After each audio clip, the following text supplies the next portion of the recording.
Hey guys, it is the 19th of May 2018. We are starting to wrap up our spring 2018 season.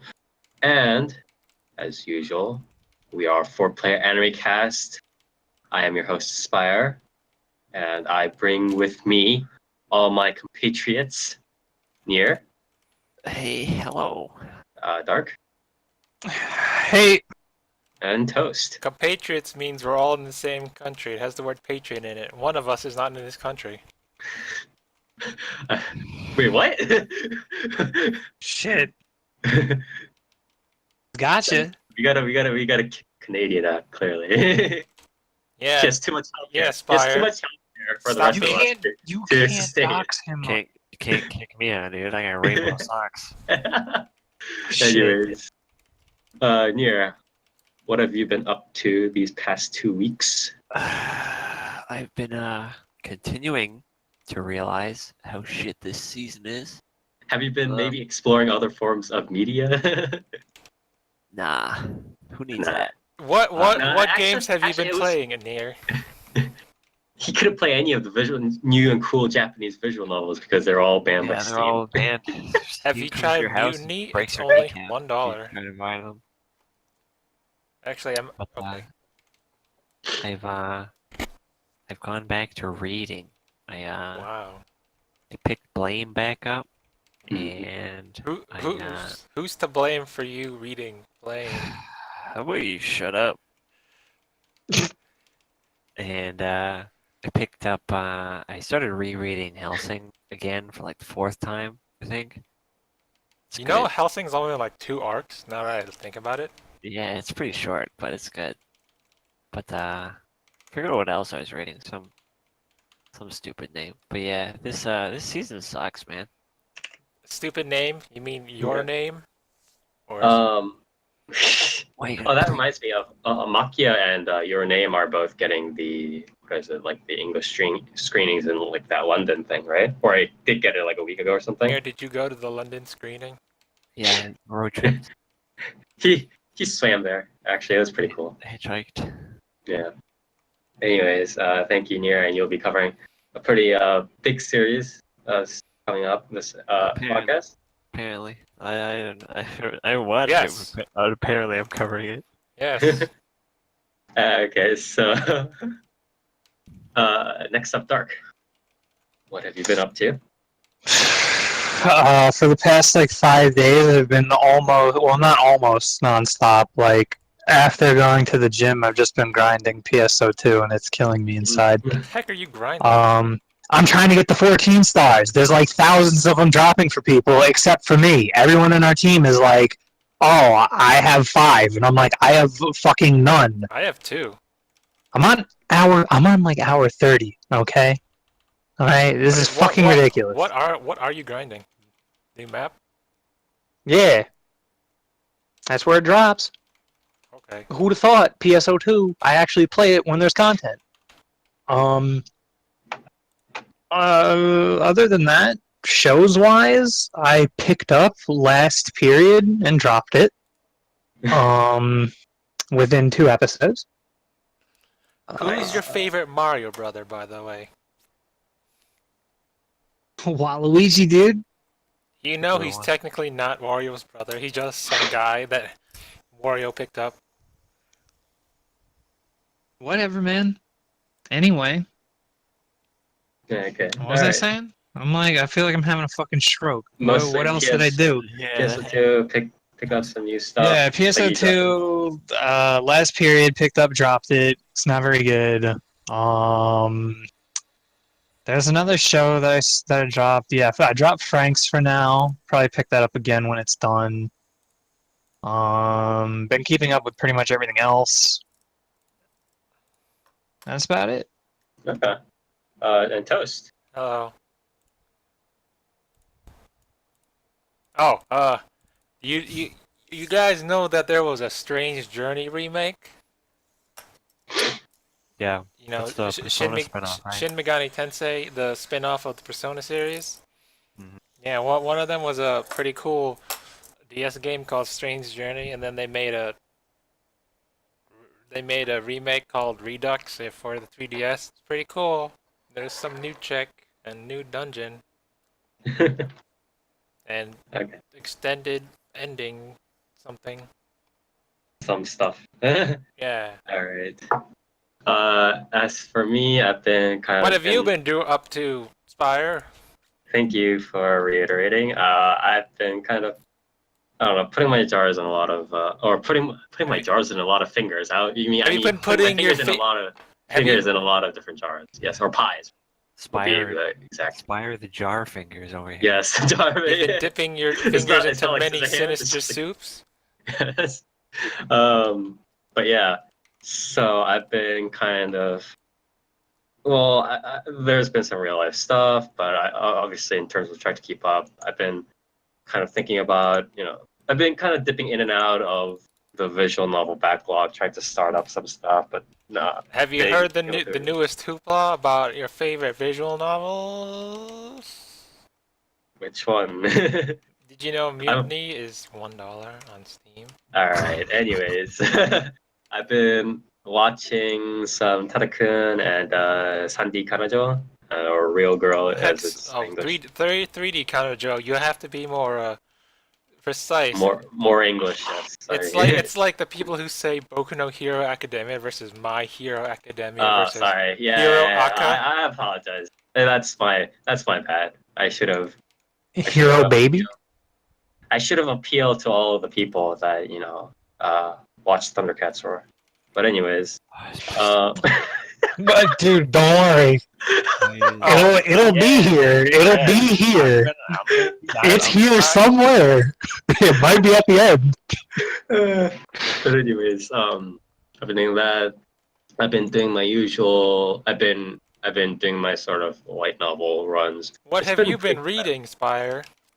Well, it's actually been pretty quiet recently. There hasn't been like a lot of stuff going on in terms of light novel updates. Like the same stuff with World Reformation has been quieting down. Magikraft Meister has been getting pretty shitty ever since the translator site decided to. What the translators? Is that This the one one with the translate- dude who has the The robots? girl? The girl? Yeah, that her. Yeah. So I mean, besides the story, what happens is like translator took each chapter that he translated and put it on 3 different sites or 3 different pages. So you had to like click through each one. And when people asked them, why did you take each chapter and put it into like 3 different parts? So we have to read like 2 paragraphs at a time. He was just like, oh, so I can get more ads. And so I was just like, no, I'm like actually not dealing with this garbage. You know what you So- should read, Spire? Let me introduce you to a site called Wuxia World. It has these No, nice I'm not fucking going Chinese through light Chinese. novels in them. All right. There's this That's one not, that's not my life. There's this one that's like, I'm bringing my farm to the parallel world or something, and it has over 6,000 chapters. Something like that. I don't remember the Chinese name. I never will. How do I don't think it matters because do of- these things? But anyways, I get enough of that Chinese phone novel spam in my novel update site, so I don't need that. But anyways, I've been going through that, and I've been going through some other stuff. Maybe even checking out a couple of like manga titles, but that's like very rare. What's your these favorite days. new manga that you've read recently? It's actually the one that I think you posted, right? The Ijiranaide Nagatoro-san stuff. But again, it's not like That's old. That's not new. yeah, I know it's old, but I haven't caught up to manga in like forever. So it's what I'm saying is that I'm just like going through and being You're like, saying you like being teased. yes. Let me all the recommend time. you Very good. Teasing Master Takagi-san. Fuck off. But anyways, Chicago. Takagi. Yeah, sure about that? Teasing teacher. You take the first definition of what you get from Google Translate. That's how it works. Anyways, so I've been kind of going through various stuff in small amounts, and here I am. So I'm gonna be talking about. How about your gacha rolls, Spire? How have your gacha rolls been this season? my gacha rolls? Yes. This season. Huh? So I managed to get like something decent off some rate ups, but like ultimately the stuff I actually super needed completely messed me up. But I'm like these days I'm past the point where I'm like legit saving. So I don't really, or like I've like until I can get into a situation where I can feed my quote unquote mobile game hunger, which isn't actually that much, to a point where it's like, oh, I can get it, and oh, I can save to a reasonable amount, and I can get stuff at a reasonable pace. I'm like never going to be in like the saving mood ever again because mobile games are like hell. So This man single pulls whenever he can. yeah, it doesn't even matter. But I mean, like at some point, like with some games, right, it doesn't even matter because it's like single pulls and 10 pulls are not that different if everything in the middle is garbage, right? Because in most mobile games, you're only getting rate ups, or you're only getting guaranteed or like rate up guarantees on the stuff in the middle, like the 2 stars or the S stars or whatever, right? And the highest tier, the SSR, the UR, whatever, doesn't actually get rate ups, regardless of whether you single pull or 10 pull. So in that case, might as well YOLO. But anyways, Do your single pulls not have like a 10+1 when you do a 10 pull? some games that I played did that, but some others just have the guaranteed priority up. But anyways, this is going on too much of a tangent, so I gotta move on. What is your favorite ultra rare that you've gotten so far? Can we not talk about this? All right, we need to move on. Oh my god. Anyways, Nice we're talk gonna about gacha, Spire. we're gonna have the gotcha round table talk much later in the future. But anyways, by the way, I just want to say something about what Session said in the stream or in the stream chat. He said that he actually went to support a light novel through Patreon this week, only to see that Patreon doesn't affect this light novel at all. So there are some stuff. It's like, again, the community for translating like light novels and web novels and stuff is still very, very, very fragmented, with the exception of sort of a mixture of Yen Press and J Novel Club, especially J Light Novel Club, who's sort of trying to swallow up all of the a lot of the licensing rights and stuff like that, and the publishing rights. So what I would say is that, like, I don't know, honestly, beyond like the big like Sky the Wood translations had this thing where it's like where it was like they're the guys that was behind the translation of both Overlord and what was the other fucking MMO? Sword Art Online. No. Log Horizon. So they were behind the Log Horizon and the Overlord translations, and the guy behind the main translations was just like, well, if you have Patreon, you'll get more chapters, and I'll be able to do stuff.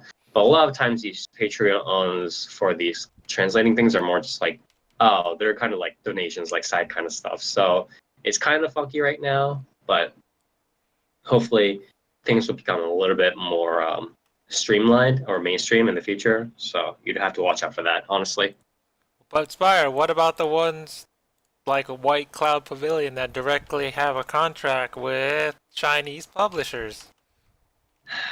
Well, no comment. No comment about Are those you saying things. you haven't delved into the Chinese manga store? Yeah.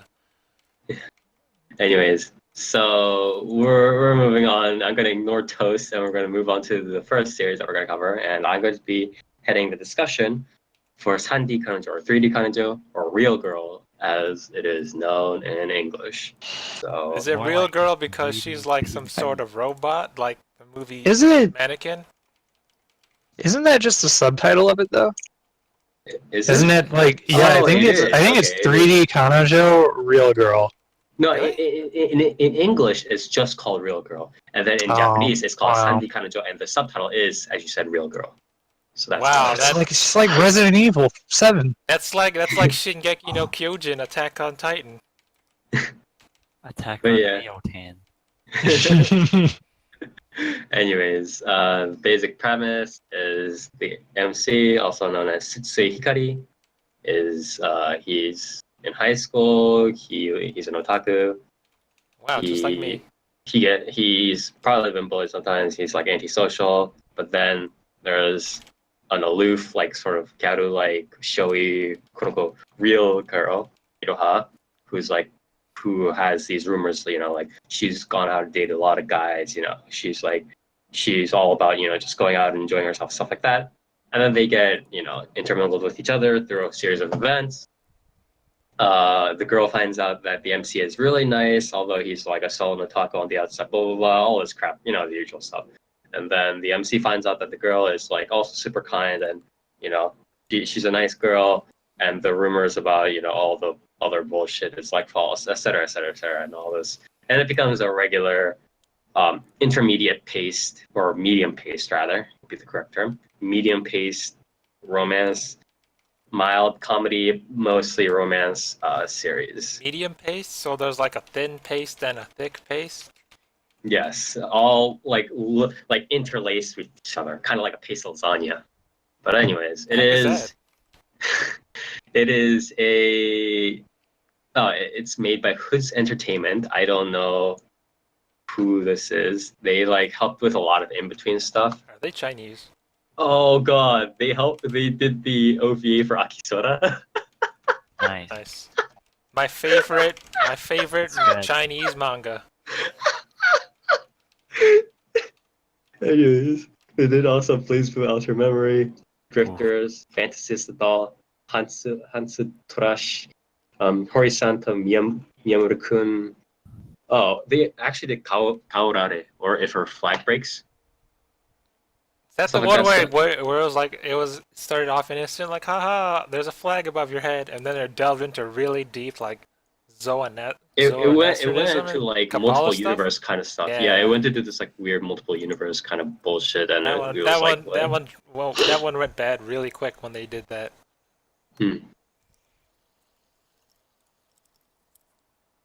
Yeah, but that's sort of Yes.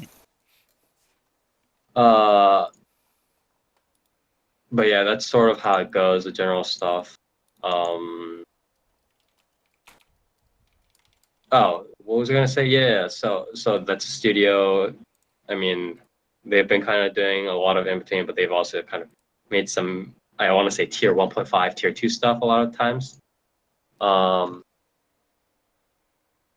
Overall, I kind of went through it, and not in a hurry necessarily, but I was like, this is kind of happening.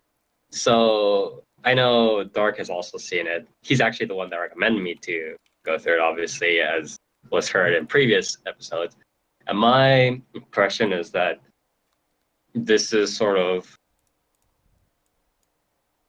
I wouldn't say it's one of the worst treatments. No. Let me finish the sentence. So I wouldn't say it's one of the worst treatments, but it is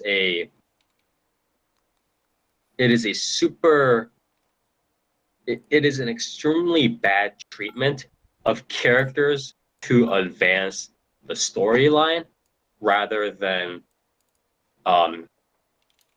molding the story around how the character should organically behave. And it's made doubly worse by the fact that the writer is doing this in a slice of life romance setting. Right? So the idea is that like okay, so what happens in the story, I mean, even from the beginning, it's like, oh, how did they meet? It's like they go together, they're like, what is it? It's like they start cleaning the pool or whatever, right? And then they fall in together, and then blah, blah, blah, stuff happens. And then, the MC like says something a bit about himself, and the girl is like, oh, I'm not the girl you thought I was, blah, blah, blah. And it's like, response kind of back in a sense, right? And they kind of keep exposing stuff to each other through these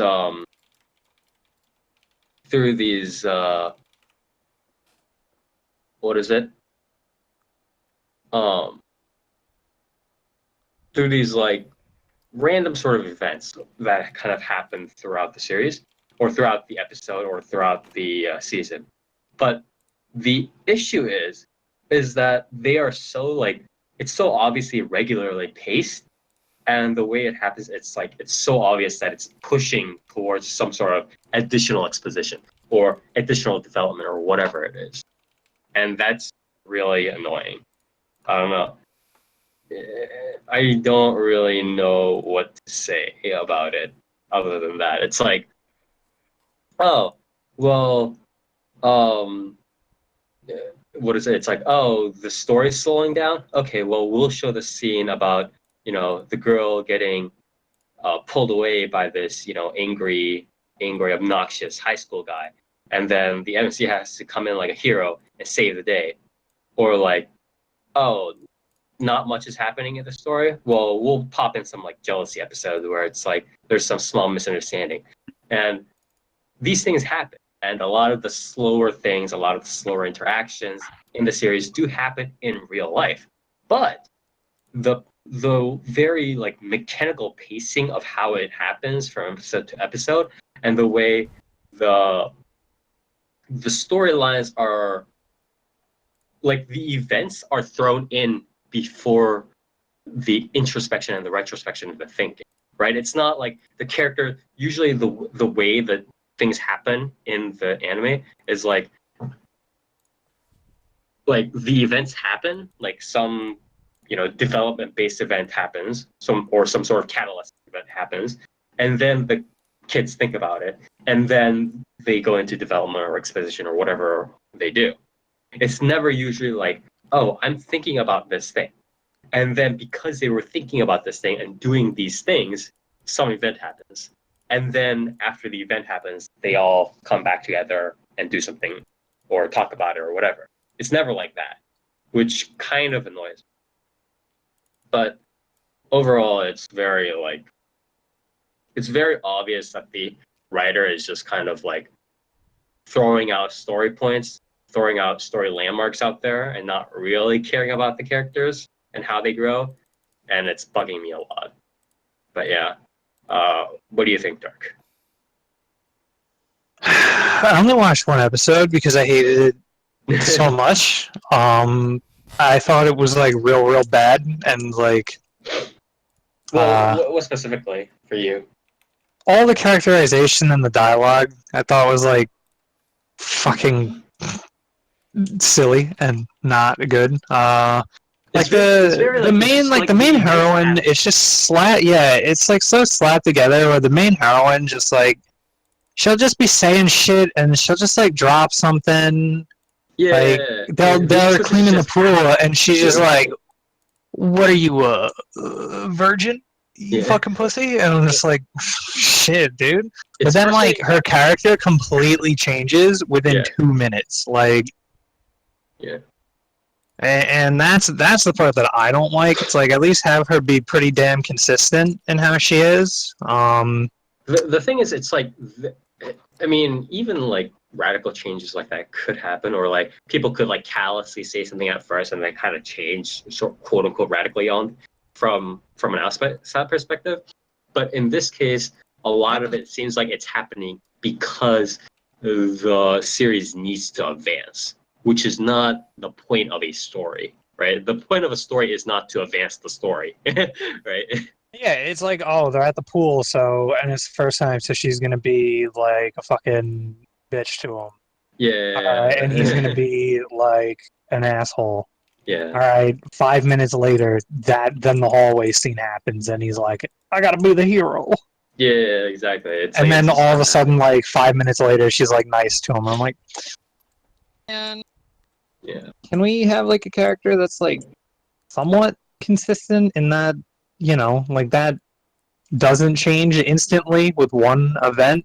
Yeah. Later on, they get like, like the sidekick, the male sidekick, comes and becomes a more consistent like repeated like appearance character. And there's like another like female sidekick that also comes in that are much more actually, or not much more consistent, but much less bound by the story than the MC and the heroine. But then it begs the question, why, why are they more consistent than the main characters. like, like why are they the ones that are not bound by the story? I mean, it's sort of understandable because the writer is just like, oh well, these characters can do whatever they want because they're not that crucial to the story. But still, like, just even admitting that these characters can be more flexible, while the MC and the heroine has to be on railroad tracks because they have to advance the story, is just like kind of silly. Yeah, we're gonna get. That's gonna come up again, by the way. But yeah, that's. I don't know. The first episode, everything just seemed really weird and like not like there was no natural course of action. So that's why I was like, holy shit. Yeah. Compare Also, that with like the dialogue of it being the most cheesy, like fucking. You could just see these lines coming from a mile away. yeah. The wizard line got me. That one I was like, we're doing this. We're pulling this one out of our pockets right now. Okay. Yeah. But yeah. So wait, this series is the high school one. Where's the one where they're like, there's an office lady and her That's boss. Otaku. That's, Okay. Yeah, that's Watakoe. Okay. Whoops. But I was thinking of the wrong one. yeah, that's fine. One last thing before we wrap it up. The sidekick's voice is done by a dude like Shota Aoi or whatever, or Aoi Shota. I thought that sort of male voice was a meme, but apparently it is a thing. He actually does this voice commonly, and I'm not sure what to think about it. But yeah, I just wanted to point that out. That So voice, how is this compared to something like Nisekoi, where it's a high school romance and there's some sort of Shut up. misunderstanding where they have to become boyfriend and How is girlfriend this for a while? compared to government-funded propaganda? How is this compared to Madoka? Going back to last episode. But anyways, other than that, I don't have much to say. I think Dark and I pretty much agree. It's very, very railroaded as a series. And How would you rate it out of 10? Give it a solid. I mean, at the lower levels, it kind of. I mean, it's not super low. It's not like the whole, what was it, the infamous like asterisk war versus Rakutai Kishi discussion where it's like Rakutai Kishi is better, by the way. Is it a 1 or is it a 2? I was around for this. But Spire, have you not read later on in Rakutai Kishi? There are some major developments happening, unlike an asterisk war. The difference to me between a 1 and a 2 is like it's already at the point of no return. But no better. Or is this Spire? Don't you know that? But yeah, my rating would be like a very. Assuming that you're already kind of steeped in this genre, I would give it a 4 at best. If you're not steeped in the genre, I would give it a 3. What would you compare it to? If you don't like this series, what would you suggest as a substitute? Yes. Or if you like it, what would you suggest they read as supplemental material or watch? That's kind of interesting because, in my opinion, I think the way the pacing and the back and forth and the sort of lengthening of the pace through these common problems take, it's not so much a common like romance. Like I want to say, it doesn't follow the more seinen kind of line where it's like, a lot of time it's like the guy kind of taking the initiative and doing XYZ events, and then the girl responding to it. It's much more of like a back and forth. I want to say shoujo manga-ish expectation. So I would suggest they read something that's a little bit more shoujo, but if they're still drawn towards that sort of like, oh, I want a more like seinen, like more thing where I guess the guy gets to interact, you could maybe throw in something like a light smut tag. But like beyond that, it's like the issue is it's like this is like this kind of taking hints from, again, the pacing hints from like a shoujo manga but just making it super boring, or even more boring, rather. So would So you it's like- compare it to something like the works of Yuyuko Takemiya? Like what is it? A Toradora, Golden Time, Evergreen. I prefer Evergreen, by the way. Kind of that kind of thing. Well, Yuka Takemiya, a lot of her stuff is not really like a. She tries to write it in more of like a set up the drama fashion. Like they have this initial romance, and it has the school life, the slower school life setting, but it is ultimately a shonen kind of or a seinen kind of stuff. But then Yuka Takemiya with Toradora, with Golden Time, with Evergreen, she's always like, but the heroine actually has like her whole family has HIV and they're all locked away in a secret cult in a rural town, and you're like, wait, what? Why is there this drama in chapter or like 3/4 of the way throughout the story? So that's the sort of thing that Yuko Takemiya tries to peddle. So that it's a little bit different. I don't remember Taiga's family having HIV and living in a foreign country. Well, what? Evergreen is dumb plot I concept. like Evergreen. Leave it alone. No, that's just fucking stupid. That's a bad opinion. It's better than Fuka. Well, that is a very low bar. That bar is literally digging into the ground. Anyways, let's move on to Dark. What series are you gonna cover? I watched Tada-kun, but I'm not going to say the Japanese title because I don't have it pulled up. Oh, But also, the English title because Tozel criticized you for saying the No, English title. I'm not racist. But so it's like Tada-kun wa koi wo Yeah, shinai. Yeah. Tada-kun Yeah. wa koi Shinai, or Tada never falls in love in Who's Tada? English. It is a. Is it is made his by full name just Tada-kun. Tada? Wow. No, it's not his full name. That's his. yeah, his full name. That's it. His first name, his given name is Tada. His family name is Kun. Imagine that. No, it's just blank. It's not even like a kun. It's just. It's like Yeah, how it's not- Mario is only Mario. He's not Mario. No, he is I Mario think- Mario, and Luigi is Luigi Mario. That's only in the Exactly. movie. Oh my But god. yeah, I guess because they're called the Mario Brothers, so Luigi has to be Luigi Mario. Anyways, let's keep going. It's made by Kobo. Obviously you guys know them as the infamous studio who worked on Yudu Yuri seasons 1 and 2. Not season Uh, 3. not season 3 of Yudu Yuri, and What's wrong obviously with that? a lot of other stuff. They had a lot of backup studios, but that's whatever. But anyways, going dark. Based about a lot of characters actually, and they all take pictures. And This the is main like Kaguya, character, but like with romance. the main character takes a lot of pictures, and he takes them real good.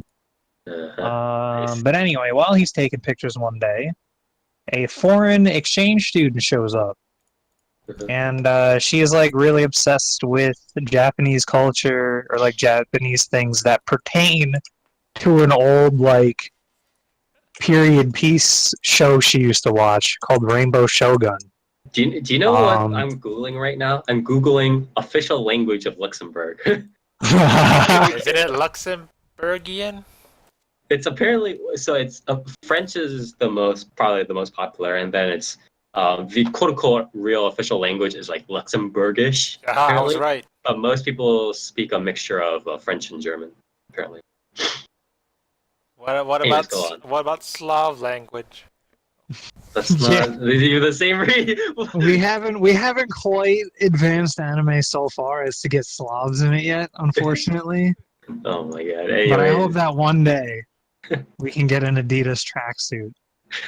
I love it. Anyways, keep going, Dark. But yeah, so he meets her. They, like the usual shit happens. Like they get caught in the rain or whatever, and then all of a sudden she shows up the next day, at his high school, and it was like, oh, we are actually in the same school now. And then they wind up joining a picture club, the photography club. And it kind of just goes on from there of them getting involved in shit, like just different daily slice of life adventures. Uh-huh. And just kind of sort of like learning more about the characters and their history. So you have Tada-kun. Let's see, let me pull up the picture. So from left to right, I don't remember half of their names. But on the right, on the far right, you have Tada-kun's sister, who. Well, actually, this is a pretty good picture because the way this picture is, every two characters is essentially paired up with each other. So But it gets more the lolly? complicated later. Mhm. Kind of. So Okay. she's paired up with the guy next to her, and he's like part of the club, but he's the underclassman and pretty much like the person who they have like run shit for the club, like just get stuff for them and everything. Mhm. Then you have Elizabeth's like friend slash servant person, Alec, which is the redhead right next to Mino Mamoru's character. Is she also yeah. from Luxembourg? Yes, Red's a she's like foreign she's like the family servant or something. She's like a family. The maid? She's like from another family who was essentially like who's Indentured like servant? indebted to the other family. Indentured Now servant? I'm trying to think of another show that like kind of has that Called slaves. or another thing. It's kind of like Final Fantasy 15, The heck's like fine. Gladio, I thought like how they were Gladio friends. is the king's shield. Yeah, I mean they're friends, but Gladio's family is the defenders of the king. Isn't that called Remember when we indentured whipped servants? Gladio's back, and we're like, you need to fight, or else Yeah, just slave but anyway, by choice. so those two are kind of like paired up. Her and Mino Mamoru's character in a little way because she's more of like, she's kind of like a tsundere, but not really ish. And she winds up like, since Mino Mamoru's character is kind of like the goofy playboy type character, he's obviously Mino Mamoru, so he's loud and obnoxious. So there's a lot of like scenes where she's either yelling at him or hitting him or something. But then there's like an episode where he gets developed and like how he's involved with Tada-kun, and she's like, "Oh, he's actually a really nice guy, huh?" Mhm. And then obviously next to that is Elizabeth and Tada-kun. Get to them later, and next to him is the photography club president and the student council president next to him. Student council president and him are teamed up or paired up just because they're childhood friends, but then also the student council president is a gravure model that he doesn't know, but he's obsessed with the model. So But he that's doesn't her- recognize that's that it's her? Yeah, So okay, he okay. only likes her for her body. No. But Doesn't you even- said he looks No, at it's the complicated. Misunderstanding. It's complicated. You know how they do the face cover with their hand thing? Is that what he likes? No, she doesn't cover her face. She just doesn't wear glasses. And anime characters are stupid, so they can't recognize a single person. Yeah. So They take why off does glasses. why Are you does the saying foreign all exchange? anime characters look the same? Yes. Don't Unless they have have different glasses color yet. hair. Unless they have different color hair. So It's Dark, why does the foreign exchange student look like that one girl from Death March to the Parallel World Rhapsody? Yeah, there's like 2 episodes of that. You can't pull that on me. I don't know what it means. I don't know, man. You know, let's get back to Tada-kun and her really quick. So they're basically like their big thing right now is that in the show they keep hinting at it like that she is going to be the queen of wherever the fuck she's from. I don't remember what fake land it is. Luxembourg. No, that's not what she's going to become the queen of though. Luxembourgian. She's gonna become the queen of some like bullshit place, and her fiance winds up showing up like episode 6, Is he but hot? no one knows. They just think he's a childhood friend. Yes, he's perfect. Nice. That's his gimmick. Is he's perfect in every way, shape, and form. So it's interesting as to where they're going to go with that, because Tada-kun really hasn't shown. Can you not do that right What? now? Like fucking shaving his head. No, I'm sitting in my chair. I don't know what that is. Ow. Wait, I don't what know what it is is it? either. Anyway. Just keep going. Anyway, so he shows up. Tada-kun really hasn't shown a ton of actual like direct interest in Elizabeth, if that is her name. I actually could be completely wrong. It's not Elizabeth, it's Teresa. I don't know what show I was watching. Regardless, you get the point. Mm-hmm. That's kind of what we're setting up with now, is that how are they going to get around the fact that she's engaged to this like prince? Or where is it going to go? Because she's like, oh, I already made up my mind when we came here, Alec, that I would go back and become queen. What the fuck? This show's NTR? Maybe not. Already NTR. Maybe not. It's really unclear as to where it's going to go. If it does go that route, I'm going to be like, I'm more along the lines of that's stupid, primarily because this show pretty much falls into what Spire was covering before with 3D Kanojo, how like these side characters for some reason have like better development with their relationship and like a more natural relationship or just more coverage than the main characters. And that's what's been happening in this. Like pretty much every episode has been dedicated to like each pairing, but Tada and Teresa have made the least amount of progress and have had the least amount of like things happen. That's because so it's in the title. You can't fall in love. listen, if that's actually what they pull with this, I'm gonna be upset because that's stupid. But it's possible, and that's kind of the danger right now that we're in, is that they really introduced this very hard to get out of plot point of a fucking prince and fiance. So, and he got some development with Teresa too, not directly, but like his flashback of why he likes her. Because it's not even like he's paired up with her and he's like, oh, I guess I'll just marry her because our parents set it up. It's like he's marrying her because he wants to. Mm-hmm. So, things are getting crazy. I guess that's where the drama part of this comes from, because on and I'm seeing like this drama part. I'm just like, You say that. Now you say that. No one knows this is happening yet, so there has been no drama based on that yet. In fact, there's really no drama with Tada-kun at all. Yeah, so all the other characters have had drama. Where is this drama tag coming from? You see, the drama tag comes from all the other pairings that have been developed more. Like the Tada's sister and... I'm just going to call him Inu at this point, because they call him that. Because he acts like a dog. That's weird. Yeah. He fetches things. He likes meats. I like meat. Got a good sense of smell.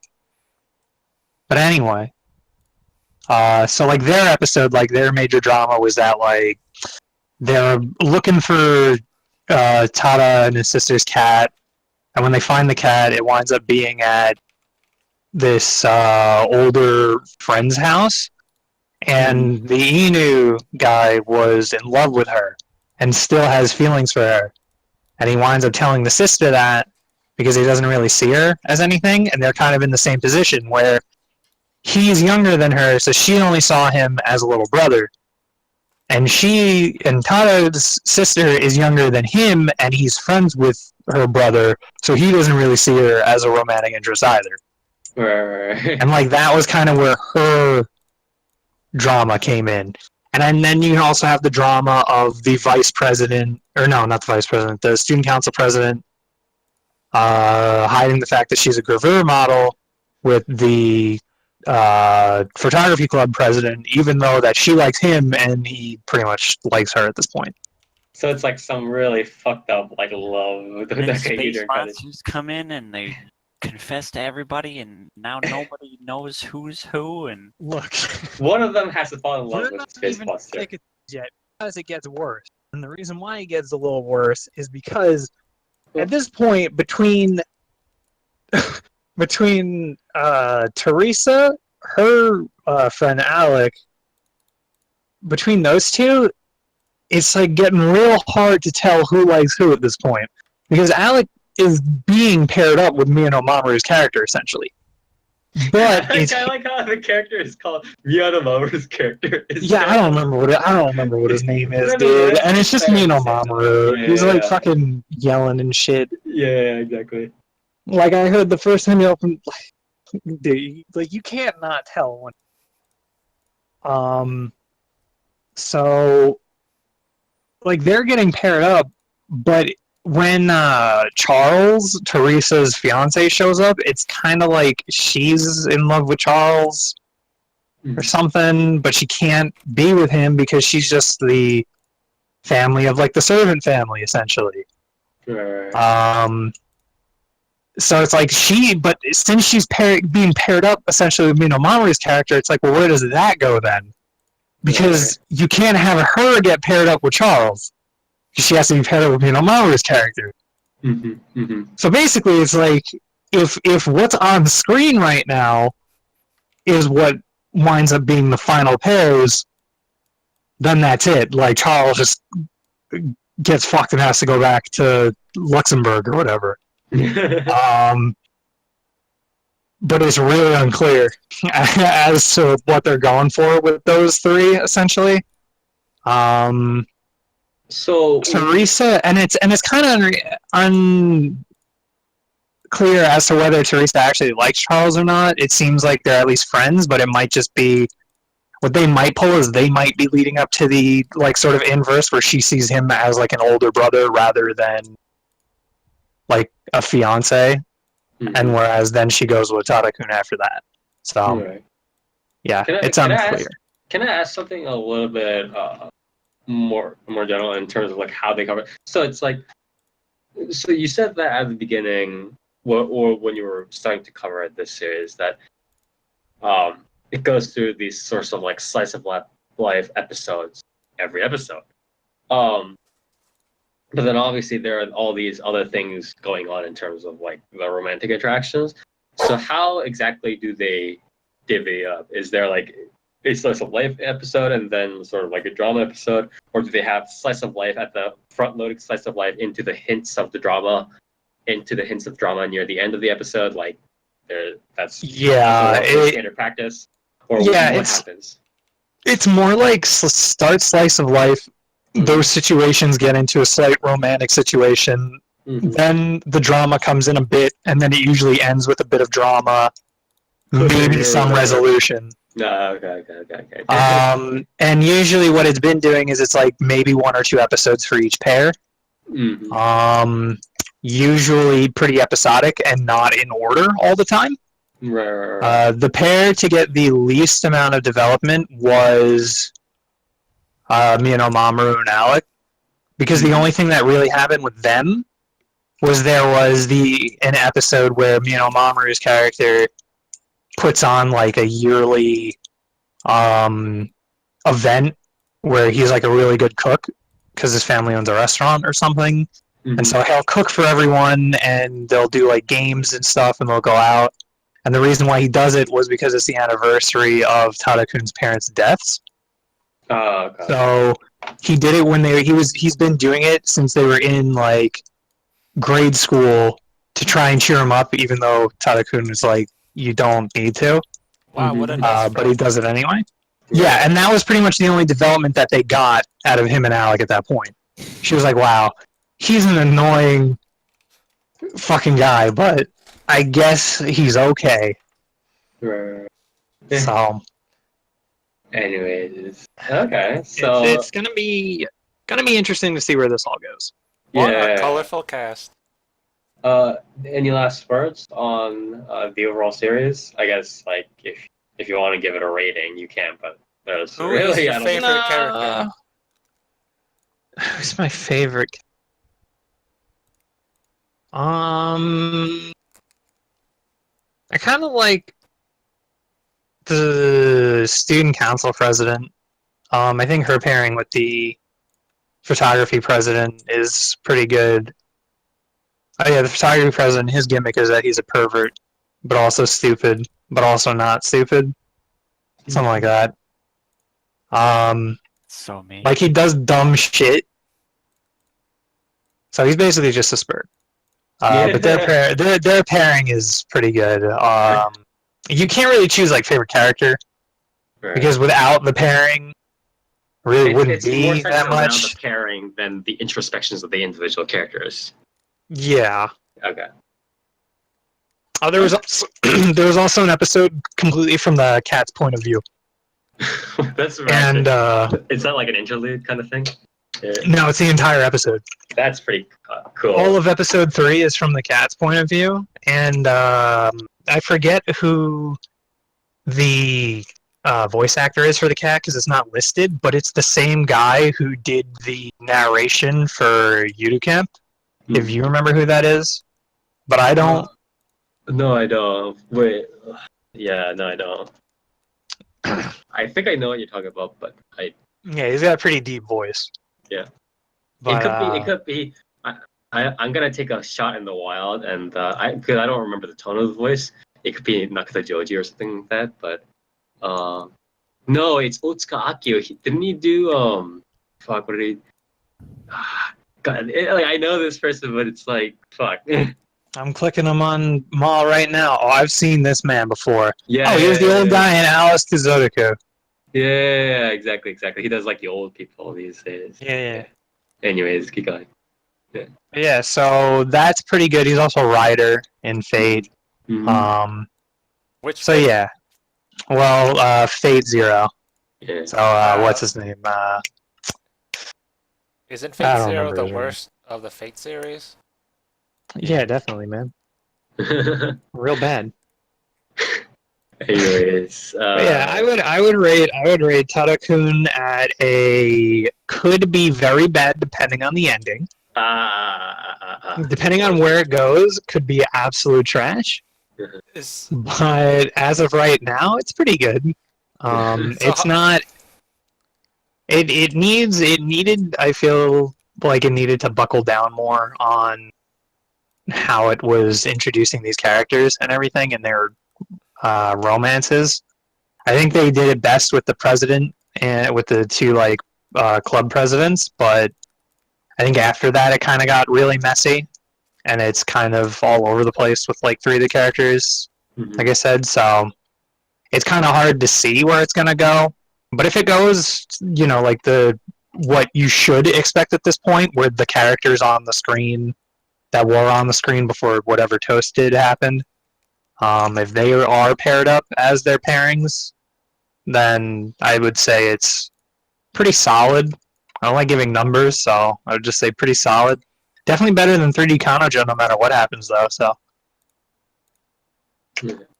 All right. Okay. So again, thank you so much for giving us the review on Tada-kun. I know it's like because I think explaining it in this way was important, specifically because I think from the outside, it's kind of hard to see Tada-kun as anything else except for just like a simple, essentially 3D Kanojo, but like with a different art style in a sense, right?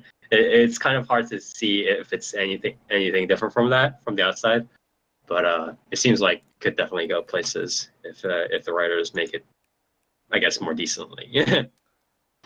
Yeah, they just need to actually decide where where it wants to go. Which, I mean, it's already decided, but it needs to happen. Yeah, it actually. It's already episode 7. It needs to happen. 5 more episodes. Anyways, yeah. Anyways, thank you, Dark. And now we'll move on to our last series that we're going to cover. And I think Toast and Yer are kind of going to do like a dual host kind of thing. I'm not entirely sure. Don't ask me, dude. It is Persona 5, the animation. Either of you want to kick it off? Well, Toast's the ones who's actually watched this, so I think we should probably start. Maybe. If he wants to, I mean, he could just stay dead. That's fine. Like, who needs speaking? yeah, you know, I haven't I haven't watched this show, so I can't. Here, comment. what's this basic story of Persona 5? They got So- guns. Persona 5 is about a group of high school teenagers. It's about interesting who, menu options. get a virus on their phone, and they're like, "Yo, man, this is fucking gay." And then they get teleported to another world, and then they're like, "Whoa, we can like shoot guns here. That's sweet." And then they kill criminals and stuff, but not really. That's Persona 5. In what? Too bad in the anime, only the main character who has a name now has a gun. Well, it's something. It's something not as flashy as Narukami Yu. What was it? Isn't it? Shit, I forget. It's Amamiya Ren. Yeah, That doesn't roll off the tongue, does it? it's all right. I mean, Well, it's better than- another relatively it's literally no Narukami Yu. That's a fancy name that everyone can remember. Well, no, it's. I mean, the last name is kind of whatever, but the idea is Yeah, name is. everyone supposed to be, remembers like, Narukami, but No, Amamiya. it's. I mean, it's Not like- Shirama-sama, but you know. It's not both Mama- of the it's- names are supposed to be. The names aren't supposed to be fancy. Yeah, That's they the are. point. No, Narukami? Yu is literally. Oh, Narukami dude. is a Narukami super is- fancy name. Kami for Not God. really. It's It's like just a. Nier. What was the Persona 3's name? He's had a couple, but the one I remember is Makoto or something. Yeah, see, Yeah, you can so remember you- Makoto. Makoto, Ren, they're all supposed to be very like. No one's gonna Nah, say it- Ren. It's gonna be Mamma Mia Ren.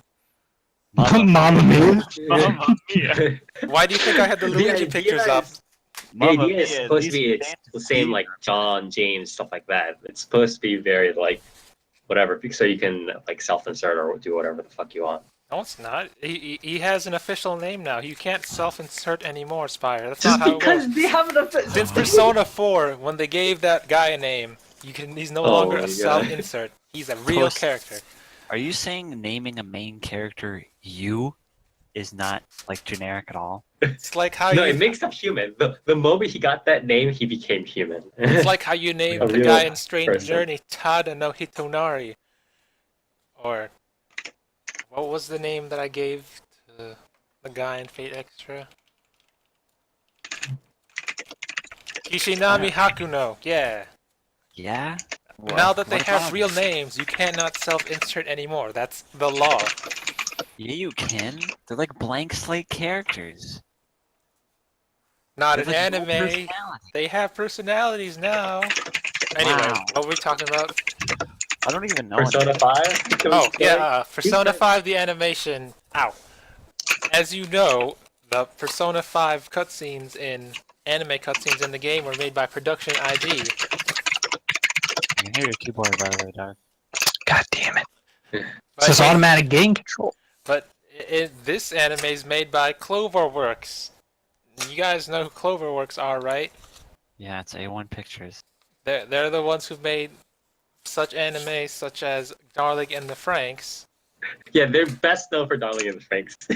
Yeah, they are. They're best known for holding a gun to Trigger's head. Yeah, For literally Darling in the Trigger as Franxx. a person, actually. It's like Trigger Studio is like this one super good artist that sometimes just goes super poverty. And then A1 Pictures, like all of them just came and held the You guns. know? But yeah, Persona Narcissistic 5 nerd. anime summary, some dude's troublemaker, so he gets transferred to some place. And then he's all like, yeah, I'm a troublemaker, don't get near me. Then he gets into some Not in shenanigans. Well, What? did you not play the game? Then he gets into some shenanigans with some guy, what's his I'll name? take that as a no. It's been a long time. What's that guy's name? What the fancy hat? He was a pirate? What? Ryuji, yeah. And then He then he doesn't have a hat at all. His persona, Captain Kid has a hat. What? Yeah, he isn't his persona. Pers- sp- Near personas are a manifestation of your my soul. God. So that means you are your persona. Then they stumble into some shenanigans with the gym teacher who's like a pervert and a pedo. And he's like, we gotta stop this. And then they gotta go into his, what's it called? Palace. His pals, yeah, and then they gotta stop him. And along the way, they make a friend with a cat. And then the high school girl, Anne, and then they do stuff. And it's currently up to episode 7 where after that, the first palace, they're all like, yeah, now we gotta do some art stuff. And then there's this Wait. fox dude. How long is this? 24 episodes. Okay. I was gonna say, they're just only past the first So yeah, palace? that's how far we are. And then, but in the first palace, after he unlocks his persona, he meets some pixie. Then he's like, "You're my persona now." And then the climax of the palace fight, they fuse and they form some sort of cat jar thing. Then he beats him. Then he's Does all he- like, "What? Does he hold the personas at gunpoint? No." Or yeah, he Oh. did. He held a pixie at gunpoint, and she's like, "Is that a fake gun?" And he's like, "I don't know."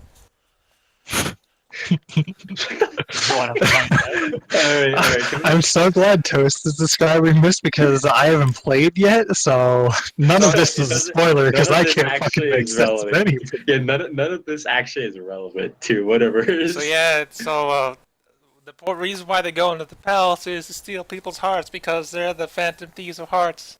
And after they steal the palace heart, they turn the evil guy into a good guy, and then he confessed to his sex crimes and went to the police. The end.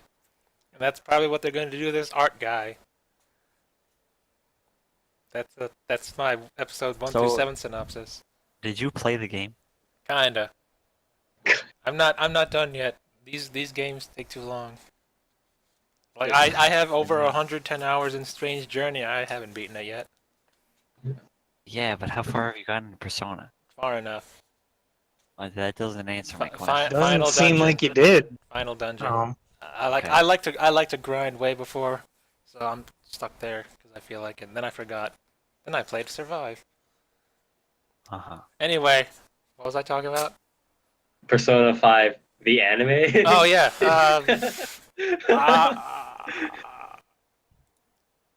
Compared to like the Persona 3 movies, Persona 4 anime, I kind of like this one better. Maybe it's because I like the characters and I mean, does it actually adapt it properly? Unlike the Persona 3 movies and the Persona 4 anime? Those are fucking terrible adaptations. kinda like there's a lot that's changing between like this and the game. You see characters as cameos earlier on before they're actually formally introduced. So it's like, hey, it's that hot doctor, or hey, it's that hot teacher. I mean, What? someone The teacher's who's introduced in, like the first 20 minutes.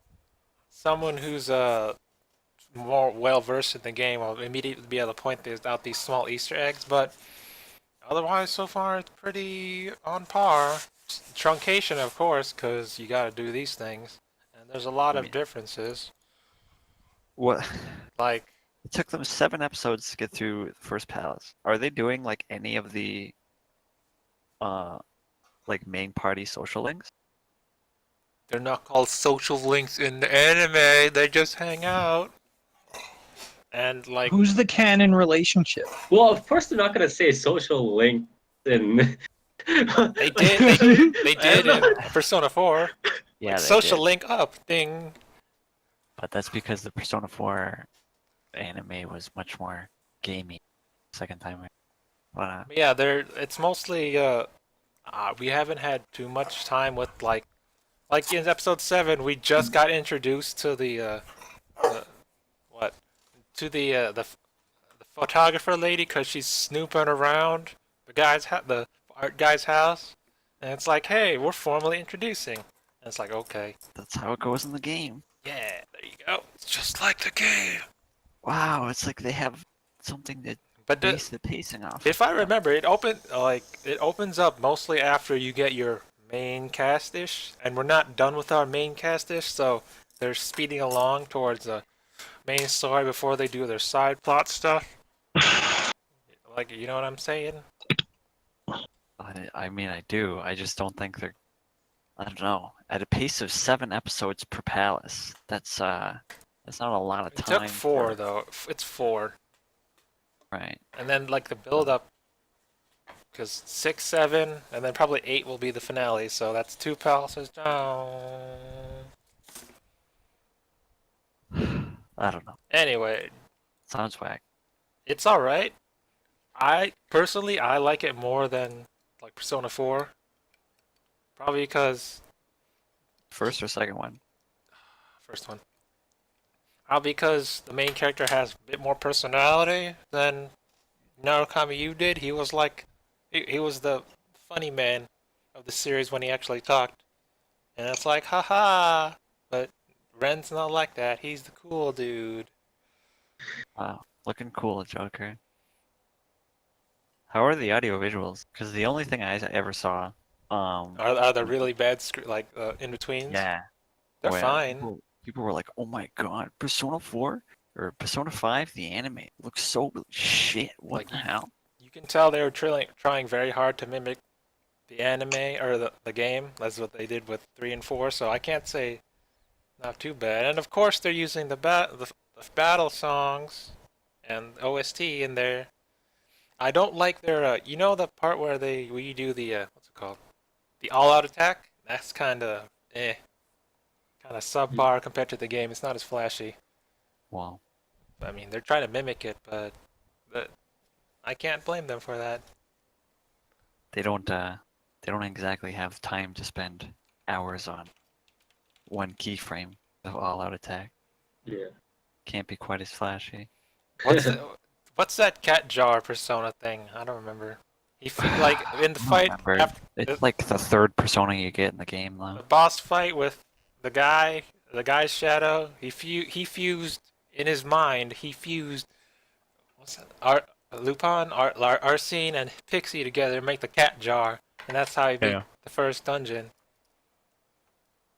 Yeah, that thing was pretty good, but I mean, it's kind of cool that they did that, because that is basically the only fusion you can possibly do first time. So It's because everyone else can't see the doorway with the 2 lollies and Igor, so it happens instantaneously in his mind. Persona fusion. But yeah, it's not too hard, not too bad. Okay. I mean, again, just to wrap it up, do you have any sort of? I don't like the opening and the endings of the anime. Yeah. Compared to the game, which was super dynamic, they were always in movement, lots of lines and stuff. I mean, Did it seem like it was just trying to show off, like, oh, these are things there's a in lot the of game? standing and slow walking with them as they're like, it's us in our high school student uniforms, and we're just standing and walking and looking wistfully like there's some sort of big meaning to this. But in the game's opening, they're still in their high school stuff, but they're dynamic and moving. It's like the Phantom Thieves are not just our personas; they're also us. Hmm. And stuff. Yeah, you know what I mean? Yeah. Okay. It's not as good. I mean, the songs are fine, but that Persona 5 opening's pretty good. Okay. So I guess any last words on the anime? And again, I would ask you. So, just a quick answer, like maybe like one or two sentences for each one. Would you recommend it to a person who has played the game through, liked it? And 2, would you recommend it to a person who has not played the game at all and just doesn't really have? Yeah, sure. Persona 5 is super popular. If you played the game and you really like it, you'll probably like this. And what if you haven't played it? It's sure. You're probably gonna hear someone who watched it and be like, "Oh, this is and you'll be like, "Okay." Okay. All right. If you don't like this for some reason, I'll recommend to you to play Strange Journey Redux on 3DS, or to watch the other Persona stuff, or just play the games. just play Persona. Just play cross tag battle. It's like, Or just play Persona 5 Dancing All Night Redux. That doesn't have a story. Yeah, it does, doesn't it? No. That's the one where They don't. Persona 4 Dancing had a story, didn't it? Yeah, but these ones don't have story. They just have like character scenes.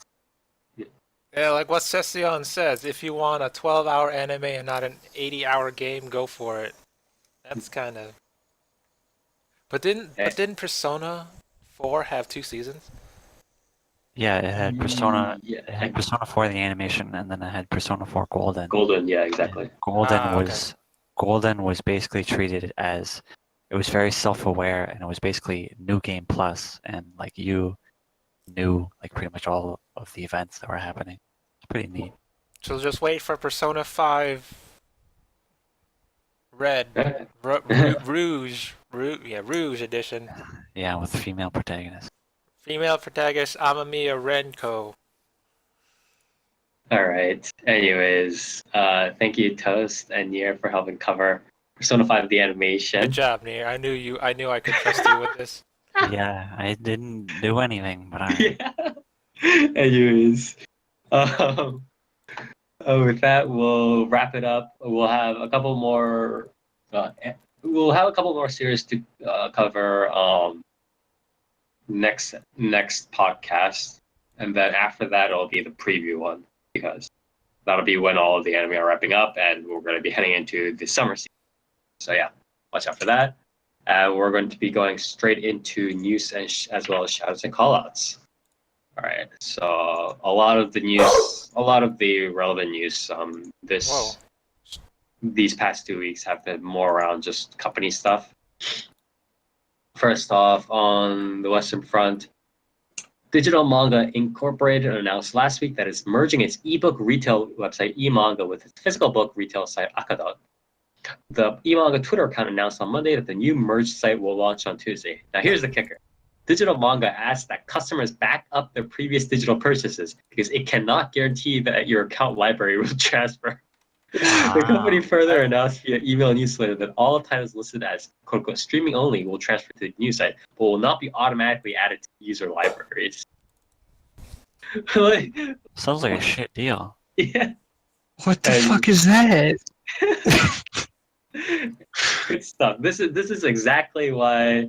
The thing is, it's like people do this, and then some other people wonder. It's like, oh man, why do people just pirate and not rely on central publishers and stuff all the time? This is the kind of shit that leads people to go away from that.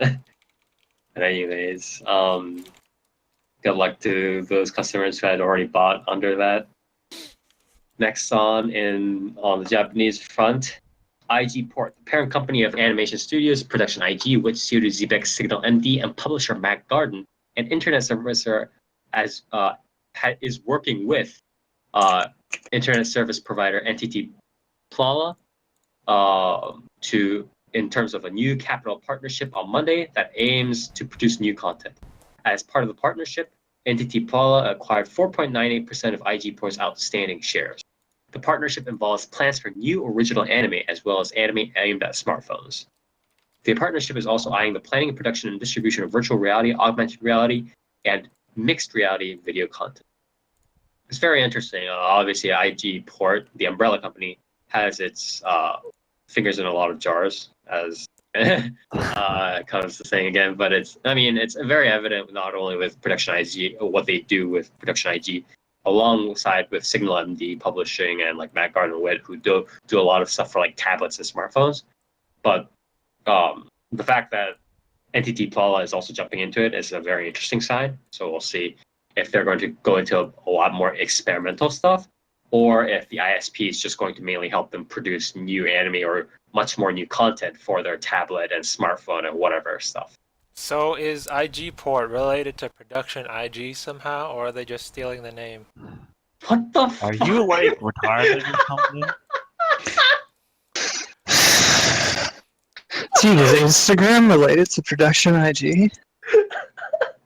I literally read out what the description of IG Port. What the fuck? Let me read this again, Dust.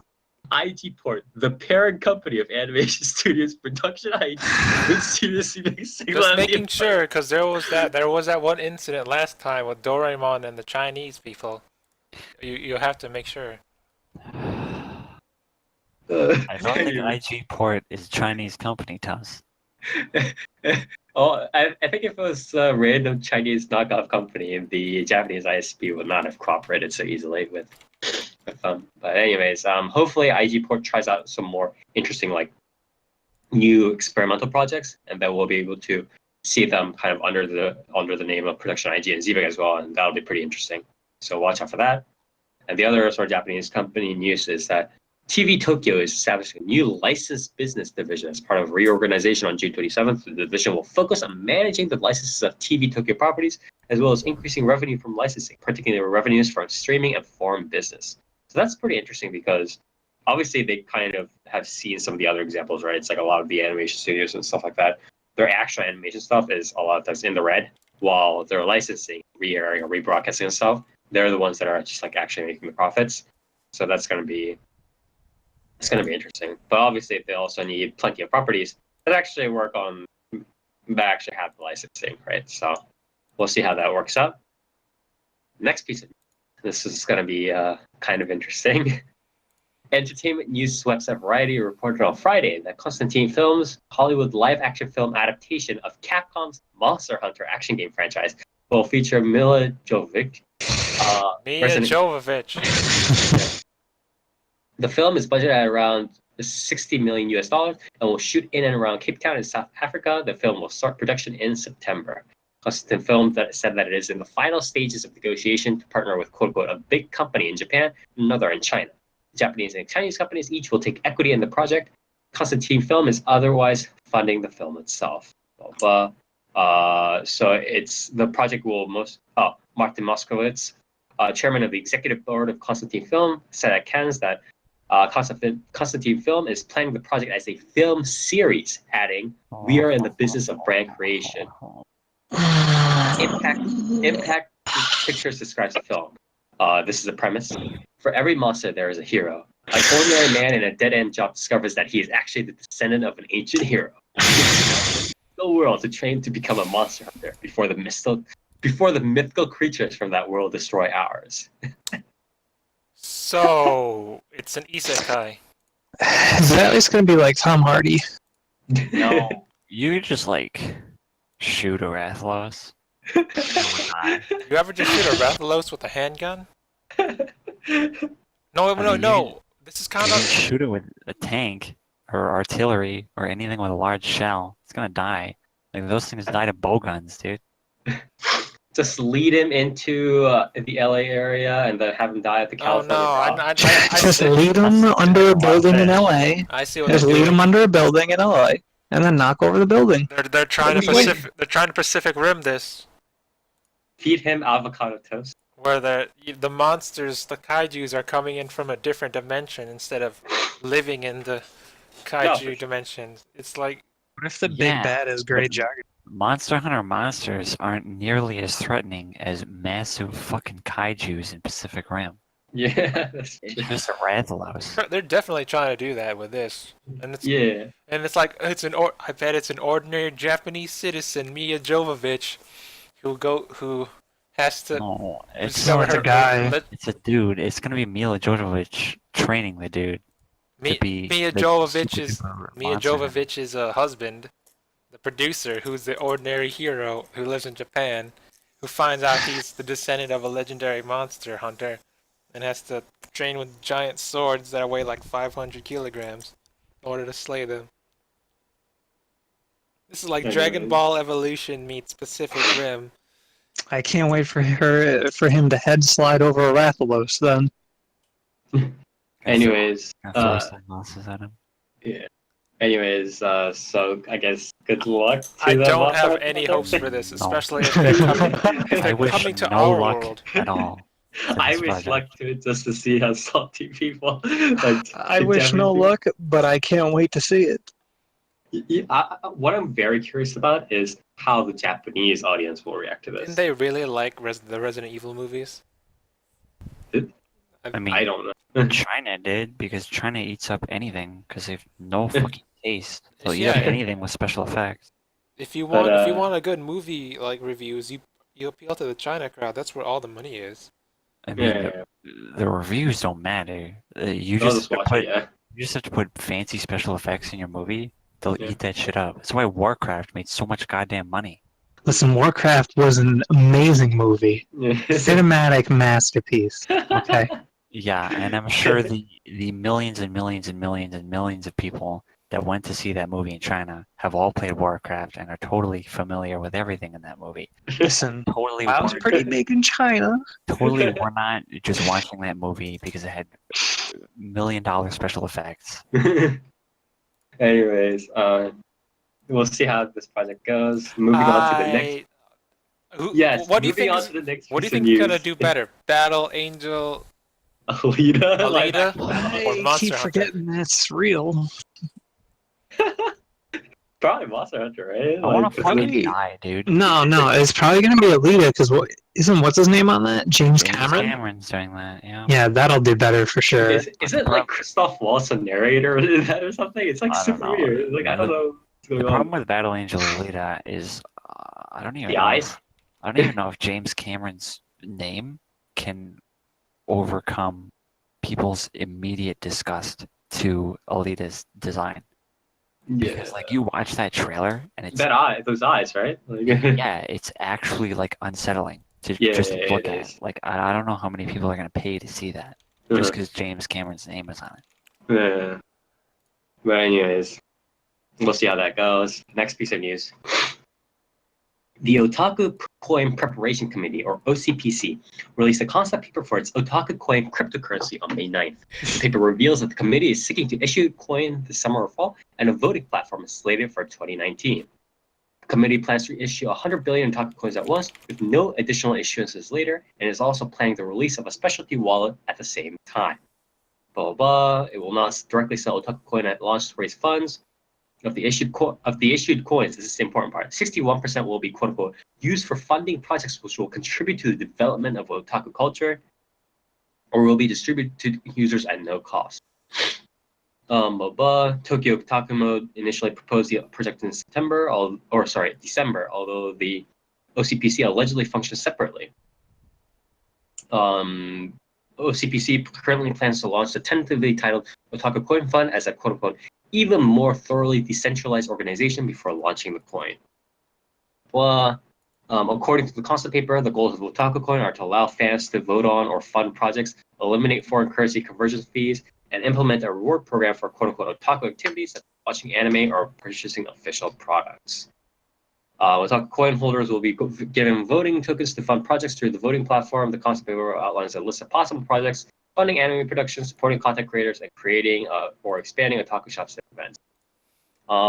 So, I mean, if they're giving out for free, I wouldn't mind one. But I'm also very, very, I honestly don't, first of all, some people might know this, but I have a bias against cryptocurrencies going around in the first place. How much money did you lose? What do you mean? You can get rich right now. You see the youngest cryptocurrency millionaire, you could be just like him. But Just like, yeah. Okay. But the other thing is, let's say it was perfectly stable and everybody became rich and could put their money into stuff. I don't want the kind of people who be putting money into this to vote on anything related to anime production or otaku, whatever. I'm just saying, I don't want those people voting. I don't even want those people voting in regular stuff, much less whatever supporting whatever otaku activities, because I could tell that money is either going to go to A, a Boku no Pico sequel, or B, No, hell yeah. you're gonna make 3 more seasons of Attack on Titan or some stupid shit that doesn't even need funding in the first place. So I'm not about that life. So I hope this project fails. I don't know what else to say. Next, and this is the exciting news before we go on to people. God, why do I keep seeing this fucking series? Anyways, Japanese publisher Kodansha announced the winners on Thursday for its 42nd annual manga awards. I really don't like that cover. Yeah, me neither. That's why I said it. So prize of blah blah blah. The best shonen manga goes to Beastars. It's Beast, right? Beastars by Itaka Kiparu. Oh, it's the whole like furry thing. Are you saying you don't like furry Spire? Are you anti-furry? Best shoujo manga, or actually other nominees for best shonen manga included The Heroic Legend of Arson, Inspector, and Cell's Outwork. What's Inspector? Spectre Let's see. Gadget. Thanks, Toast. That's weird. Go Gadget anime. Yeah. Oh, wow. What a fun manga. Anyways, best shonen manga. Tomei na Yurikago, or The Invisible Creator. This is based around like a nursing student at an OBGYN. Obgyn. Yeah. But yeah, that's based upon her experiences working on at the clinic. This is actually pretty interesting. I might check this one out. Other nominees for best shoujo manga included Lovesick Ellie, Koro wa kitto koi janai, Suteki na Kareshi. Wow, that last one. The best journal manga goes to Sanju Mariko, or Mariko at 80 by Ozawa Yuki. And also another award winner goes to Fragile. Byori Kishi Keiichiro no Shoukai. Fragile finds a pathologist, Keiichiro Kishi. So yeah, that's pretty interesting. So these are all pretty interesting series. They're not like just like popularity votes or anything like that. People actually pick them out. So they're probably pretty decent series. Please check them out. Other nominees for best, especially Beastars. especially. Hey, you should read Beastars. I think I read Beastars. It's okay. I don't know. That cover's giving me nightmares already, dude. Maybe that's not really serious. It's supposed to give you nightmares. Is this a psychological horror series? Yeah. Is this our Evo chant? Nier, Is this the Evangelion of like furry series? Stop. Nier, have you seen Zootopia? Yeah, I have, and I regret it every single day Kind of of my like life. Zootopia, except this one, and I remember this one chapter, they were shaving this wolf, and then he was complaining that he was naked. What the fuck? Anyways. It's Then kind it- of like Zootopia, but you don't see it every single day on Sad Panda. Yeah, okay, so let me Shit. going. They Let me shaved keep him going. so that he could become more aerodynamic. Oh my god. Anyways, let me keep going. The prizes awarded to each of the winning authors include a certificate, bronze statuette, and 1 million yen, which is around $9,100. Kanakamatsu, blah, blah, blah. In the past years, Kodansha actually also gave out a Best Children's Manga Award as well. Starting in 2015, Kodansha has integrated the nominees for that category into the Best Shonen Manga and the Best Shoujo Manga categories instead, so it became more competitive, unfortunately. But yeah. Anyways, congratulations to all the winners. Again, please do check at least some of these out. These are sort of the good, like what people are always like, well, there's no good manga anymore, or it's like all the stuff that's floating up is garbage. You could check these out. So please do so. Like people have actually put thought into this and be like, these are maybe the ones that are more interesting and so on. So please do check them out. And on to the people news. First off, the official Twitter account of voice actress Masuko Nozawa and Skekida Moonlight Theater Troupe revealed on Tuesday that the Minister of Health, Labor and Welfare awarded Nozawa with a special award. The Child Welfare Award from both the Foundation for Promoting Sound Growth of Children and the Child Welfare Foundation recognizes her contributions to the sound upbringing of children. Nozawa has voiced roles in more than 200 anime, but is probably most known for her role as Goku in Dragon Ball and Dragon Ball Z. But yeah, so again, congratulations to her. Good that she's doing a lot of very much like sort of helpful work, supporting the community Supporting and stuff children's anime, like Dragon Ball Yeah. Super. like that. Yeah. But yeah, anyways, congratulations to her. On more sober news, the wife of manga artist Yoshihiro Kuroiwa announced on his blog on Wednesday that Kuroiwa passed away due to a heart attack on May 8th and his family had held a funeral service for him. Kuroiwa is best known for drawing the art for Kishin Doji Zenki manga, with Kiku Hidetani in charge of the story. Kuroiwa also drew the Macross Frontier Chojigu Utamiko Ranka spin-off manga in 2008, as well as the art for the Buddy Spirits manga with story by Miyuki Kishimoto from 2013 to 2014. So condolences to his friends and family. And the other also super piece of news is that singer and actor Hideki Saijo passed away at 11:53 p.m. on Wednesday, May 16th, in a Yokohama hospital due to heart failure at the age of 63. He's best known for singing the song Hashire Shojiki Mono, which is ED2 for the first Chibi Maruko-chan, as well as Turn A Turn, the first opening theme song for Turn A Gundam. So again, condolences to his friends and family. Anyways, with that all said, we are now free to move on to our shoutouts and callouts. So our shoutouts and callouts, everybody here gets one shoutout and one callout. A shoutout is something that you want to praise, give 10 out of 10, whatever, and it could be any one thing, anime, manga, people, nations, languages, whatever. And a callout can be any one thing that you want to insult, thumbs down, whatever. And it could be any one item, person, place, thing, whatever. So, Dark, let's start off with you.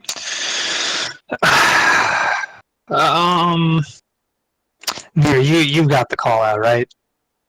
Yeah. You want to get that one? I mean, you can do it. I can go a step further. Okay, You because want? because I have something a little different. Well, not a little different. No, I have something completely different. If not, You want me to go then, or? but you could go whole hog on it, All and right. I'll just So- do. No, I can still do my shout out call out. So my shout out is going to be to the I forgot to mention that I started reading again.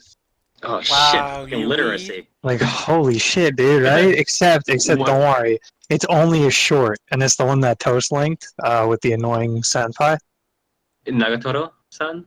No, the Toast. Which one was it with the The one with the Sugoi Dekai shirt? No, the annoying senpai. Where they're the office workers and it's the lolly is the other office worker. Senpai, It's like a Senpai Garurusai. My senpai is annoying. yeah. So I started reading that. I'm going to start reading that other one as well, the Sugoi Dekai one. Maybe I'll delve back into Accelerator when I'm brave enough. Didn't the Accelerator manga only like get updated like Oh. 2 chapters a year or something like that? Something like that, dude. It was real bad. Yeah, it's I pretty don't know bad. if it was just I don't even think it was just translations either. I think I remember looking up and it was like Russian. tri-monthly or some shit. Yeah, probably.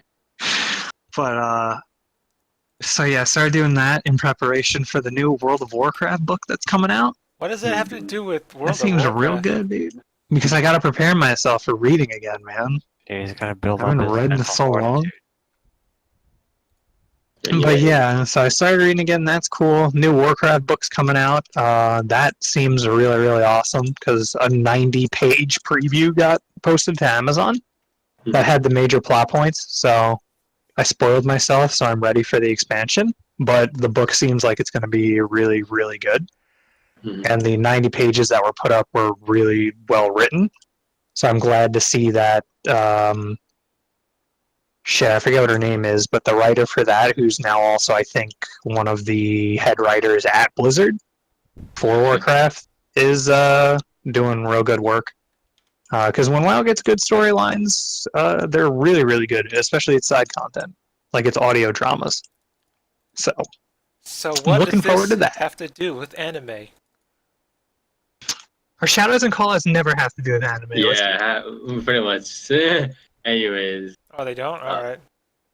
most Good to of the time. I mean, they can, like, it's probably recommended. Cause, We're almost 100 episodes in, yeah. and you're just realizing they don't have to be anime related. Yeah. But I usually try to base them around anime and stuff like that because that's how it feels more Well, natural, but it doesn't have to be. Because you're a Yeah. nerd. I brought up reading manga. Okay. Okay. Anyways, Nier, you wanna go? The Darkest Callout? No, not yet. My call out is Oh, to PSO2's new free field because as much as I love it, that I can potentially get a 14 star. I've been doing this for like 40 hours and I don't have a 14 star yet. And everyone else in our team, like I said earlier, already has one. I don't like this, but I'm gonna keep doing it until I get them. Okay. All right. So Nier. What else calls, please? Shoutouts to the fight stick I got a while ago. 2 days Nice. ago.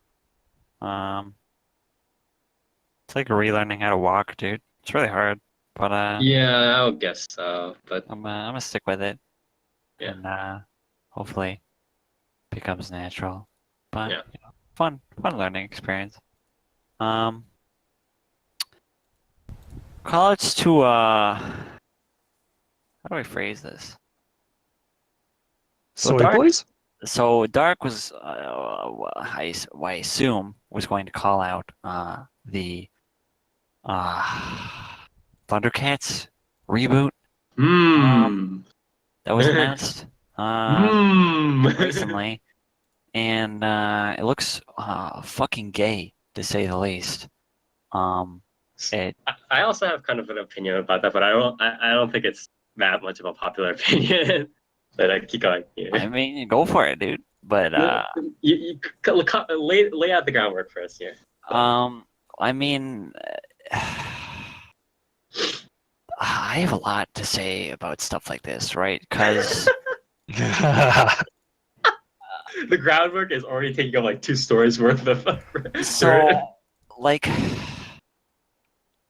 I wasn't going to call out the Thundercats reboot specifically. I was mostly going to call out Western animation as a whole within the past, very interesting. within the past like 5 to 6 years.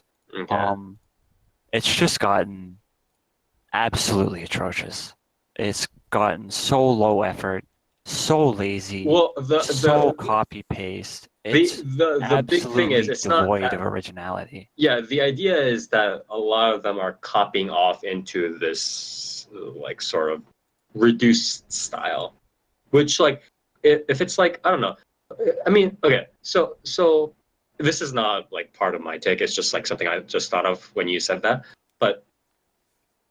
I mean, there are trends like that over time where it's like, you know how it's like a lot of comic book artists, for example, they start making stuff more blocky and so on as time goes on because they're kind of like used to just kind of drawing it on a computer or kind of just drawing it between the lines and stuff like that. Like the most infamous examples are stuff like Garfield and Foxtrot, right? Where they went from being very circular and being very sort of like roundish and kind of like whatever to like being very square-ish. Yeah. But this seems kind of like a mixture of that and also kind of like we might as just well do this like very strange like almost made for internet GIF style. You like those beanbag head styles they have? It's completely appealing to the lowest common denominator, to the like utmost extreme. Like when you have people posting Twitter shots of the same character like head shape, just the outline. Mm-hmm. And then you can match that with like 4, 5, 6 different fucking series. It's like that meme about like drawing an owl or like whatever, right? But it's like that circle becomes like any other series. Yeah, it's just complete laziness, and I don't know why anybody can like. I don't know how people who watch Western cartoons can be like, yeah, this is fine. Like I'm perfectly fine with like having 10 different series that look the fucking same. Mm-hmm, mm-hmm. And not only that, like they're starting to have the same writing too. Like because that's sort of cartoonish thing. Yeah, I mean, I get that Cartoon Network is like completely devoid of creativity, but like at least try to write some different jokes. You know, hire some different writers. Like do something. But like, dude, he called the sword a sharp stick. Wow, it's funny, dude. That's pretty funny. You know, you remember when Remember when Thundercats was about lol so random XD? Remember when they rebooted Thundercats like what was it 6 years ago? And it was really, really fucking good. And 2011. people fucking loved that shit. And they But just but killed it. you And didn't buy now- the toys. And now we get Steven Universe, the Thundercats series. But that guy that made it made an entire video about how he loved and grew up with Wow, Thundercats. and that Okay, totally wasn't okay. PR at all. And that fucking video that Toast linked earlier blew up his spot because it's like, listen, none of us grew up with Thundercats. I don't even give a fuck about Thundercats. I hate this art style because like the people who defend it, I see them go on Twitter and they're like, "Yo, what do you hate things that are fun?" And I'm like, "You're the same fucking person that said you dropped Fate and you hate Fate because Fate isn't fun because not everyone's fucking smiling every 2 seconds in the show." Well, the new Thundercats is the show for him because everyone's smiling with the same fucking smile that we've seen for the past 6 years. Thank Yeah. God. Have you seen what Chitara looks like? She's kind of. I can't tell. I can't tell if Chitara's a man Yeah, she looks or like a woman. Radical Heights character. So so this is, as I said, as I promised Nier, in a sense, this is sort of my, I guess, wouldn't be so popular opinion. But I think my opinion on the art style is like if they're really going to kind of just take that art style, I think what you said about the laziness and just kind of not really trying beyond the box that they've set in and just kind of just doing whatever and being blah is very valid. However, noting that very clearly, if it wants to do that in that sort of package, the art style, and it wants to sell it as some sort of whack ass comedy, haha, watch me, bounce around with my rubber sword or whatever it is, right? Kind of sell it like that. I think they should be allowed to maybe give that a try and then say that, they modeled Thundercats in whatever was going through their mind or whatever. I think they should be given that chance. However, they are deprived of the opportunity to say two things. One, they are deprived of the opportunity to say, this is an obvious homage, like accurate homage to whatever Thundercats was before. That's they lost called the the right to say that. 2011 anime. That's an obvious homage because they reference the Thundercats of old, aka the original Thundercats, and the new Lion-O's dad is the same voice actor as the original Lion-O.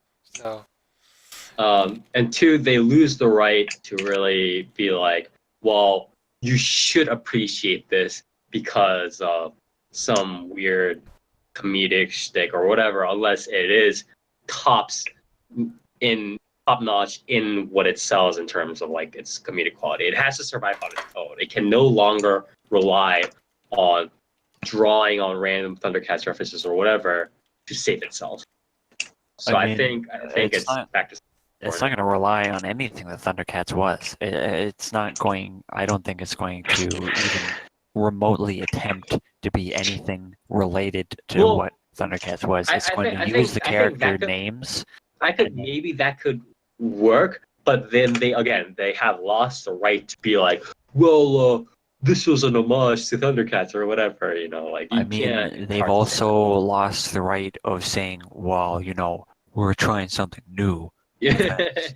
It's not new. We've seen this in like 10 other shows. Yeah, we've seen this writing style. We've seen this animation style. We've seen just the general tone of the show in dozens of other Cartoon Network shows. This is very true. Completely devoid of any artistic creativity, and it's sad. It's sad to see Western animation devolve into this single art style that just tries to sell itself to a certain demographic, and it's like I like animation. I really like seeing animation, unique animation, and Western animation used to be a bastion for that, and now it's the same style for the past over 5 years now, and it's just pathetic. Can I ask you something? But Nier, you just aren't the target demographic for Teen Titans. Yeah, here's the thing. Wow. Here's the thing. Thundercats Here's the Roar. thing. Whoops. If you're going, you cannot argue that Thundercats Roar is a show for children when you're using Thundercats. None of us are old enough to have grown up with Thundercats. Oh, no. Children do not know what Thundercats is, so this is not No. for children. Even people who are online saying like, "Oh, you can't criticize this because it's a show for kids." Guess what? It's a show for kids. They're going to watch it. It's not for children. It's It very is much so. for people. Yeah. Yeah, it's for people who know of Thundercats. Like, yes, it is suitable for children. It's Mhm. not for children. Right.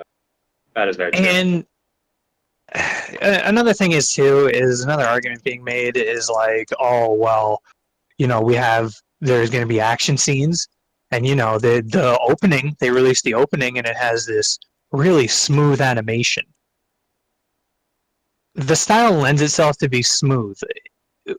If I mean, you it's- saw, If you saw style like that and it wasn't smooth, you have some absolutely terrible animators working on your company. it's like, would you rather watch a fight from the original Dragon Ball or Dragon Ball Z, or would you rather go on Newgrounds and watch the stick figure fights that are animated at 60 frames per second? Like, no, I don't want to watch stick figures fight. It's that same situation. You're sacrificing all detail and complexity with characters and character designs, so of course you're going to have smoother motion. It's Yeah. significantly easier. I mean, you don't even have shading either. It's just whatever. Yeah. Can I ask something just to because we do have to wrap this up. Although it is a very good discussion. I mean, it's a discussion that at least we needed to have while this was going on. But yeah. So let's say Berserk coming out with a new season. Would you rather have it continue with CGI that it was doing, or make a reboot with this art style? Would you I rather must have Chibi say- Berserk or 3D CGI Berserk? I'd rather have CGI Berserk for the rest of human civilization. Just have the aliens come in and be like 3D CG and your spirit from the afterlife is like, here, at least they didn't draw like Steven Universe. Oh man. Lionel's literally got the Soy Boy O face on the front cover too, so that's something, isn't it? Anyways, thank you, Nier, for your shout out. Would you rather have Teen Titans Go, or would you rather have Thundercats Roar? Titans Go I'd rather have a fucking bullet in my bad, head, dude. but Anyways, Teen Titans Go isn't using that style, to be fair. It also has all the same voice actors as the original Teen Titans, and it pays Yeah, homage that's- to it, even yeah, though that's- it's super dumbed down for children. That's honestly the worst part. anyways, tell us, Hello. shout outs and call outs, please. What are the shoutouts and callouts, Nier? What the? I already explained that at the beginning of this. Was Oh, my shout out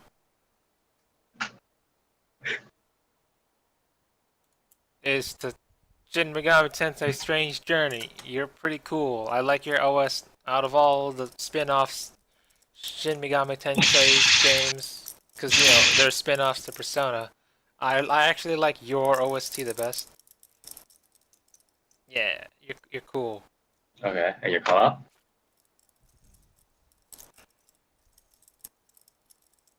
Wait, and your call out? My call out is to all the Chinese We Okay, this is about to get very Chinese racist. light novels Just end it that, there. that I'm not going to read because they're too long. Okay. Good. Please Good. just end the podcast on that. Like I'm sitting here Just put looking like at a reverb on it. on the trailer. Just like and then it cuts off. That's the recording. I'm sitting here looking at Wudong Qian-kun, which I like. It's 1,300 chapters. Battle Through the Heavens, 664 chapters. Why do you read Battle Through the Heavens and crap like that? Just I like that stop. one. Oh my Did god. you know, Spire, did you know it's isekai? Yes, that was. But it's like mentioned once, Ever and that's seen after that it's premise. fine. Oh my But god. what Anyways. Spire? What about? No. What about? No, wait. Fight Break Spear isn't right. Combat okay. Continent. No, That's the one none that. of this. That's the none of one this that stuff, is please. the progenitor to all other Chinese light novels because, It's a as it creator says, Chinese dark fantasy. there's a million parallel universes, so they're all connected too. Anyways, What thank you, what Toast, is for your no shout-outs Soul and Land? callouts. Soul Land. That's the other name. That's the one. Toast, can I do my shout-outs and callouts? No, that was my shout out. No, it's your call out. What's your call-out? What was my shout out? Shimagami Tensei. You just- All right, yeah. good. We're good. You okay, dude? Spire, what's your shout out and call out? Anyways, my God damn it, I have too many callouts and not enough things to shout out. Honestly, I'll allow your multiple No. shout out call no, out. no, no, no, no. I'm taking over this podcast. I'll allow it. All right, I actually really want to do 2 callouts this time because I have one thing that we have to cover, and 2 is just something I'm really angry at. The first thing that I'm just really angry at is the So I was like looking through some like piano stuff, like transcriptions, like stuff that like really advanced pianists do and stuff like that, and having fun. And then there's this one random like anime girl avatar that's like, oh, I've never seen this version. And it's like emoji, and it's like this white girl like cosplay. So I'm just like, what the fuck? I didn't even know they Show were us a interested. picture. Show us a picture. I don't even remember her channel name, dude. So I was like, I don't. What I was she didn't know- cosplaying? What was she cosplaying? Let me see. I think it was Did like. you give it her was money just- on Twitter? Yes, I've already given her my entire savings on Twitter. What But was, can I continue? Let hold it, tell me what she was cosplaying so I can Google I- search it. She was like cosplaying as some like red pigtails or something like that. Like The beyond that, I Wendy's don't girl? really- Yes, Yeah. Wendy's the anime. So, anyways, I was like, I didn't know these types of people like actually appreciated whatever, these sorts of things. So I clicked on her stuff, see what she was like making videos of. Whether I was like, oh, she's probably like cosplaying and then playing piano piece of like really advanced stuff plus like anime piece or something like that. And then, boom, like this channel fucking like punches me in the face with like its offensive stuff, which is essentially just like the anime like cosplaying girl or whatever, who is actually like 5 times fatter than she is in the picture, and she's Classic. Got you with that MySpace handle, like, yeah, dude. and she's making videos that are like hybrid, that are mixed between her just doing some like basic OPs and stuff like that all on the piano, and also like. Let me see if I can remember the Black's title. dangerous for Let me see if I can remember the title, because it was like I looked up anime like- girl cosplayer and I got Ram and Ram it from was like ReZero. standard, like an anime girl school life occurrences or something like that. And it was like the thumbnail was like Oh, I a think I know who you're talking with about. a piece of toast or something like that. It was really weird. Anime versus real life school? Maybe. Raffi? Oh yeah, that was it. Oh no, I see these thumbnails right now, man. Yeah, wait a minute. Why did you say redhead pigtails? This is like Lazy Town, dude. Is it? Oh, I don't This is remember. Lazy Town, I bro. didn't burn it into my memory. Oh no, you're right. You're right. Never mind. Are you sure this is a girl? You act like I tried to Hey. memorize this. I tried to blot it out of my memory. I don't think you understand. Why is she cosplaying as Fujibayashi Ryo from Clannad? Oh my god, please stop this. Anyways, so fucking calls to these people who like make really like videos of stuff like okay, like the videos of her doing the musical performance. I'm not gonna criticize because it's like people do that stuff all. It's whatever. But like, please do not make these videos of like. Why does this have 3 million views? Fire, Is this fire. the new Which video? Spider-Man versus Which video? Elsa? It says, keep in mind, this obviously doesn't represent all anime. as every anime is different from one another. Yeah, see, it's satire, so it's Yes, free Fire. from criticism. Leave it alone. but, so yeah, I it's, like this one comment. When the anime girl bumped into Senpai, spelled P-I-E, like pie. yeah, It's- senpai, the pies, dude. Anyways, I'm not gonna click on whatever dark link in the chat because I that's will. No, dangerous. that's just the thumbnail. No, I'm not gonna click on it anyways. But it blows it up to like fucking. Oh, it's huge. Anyways. I don't like this.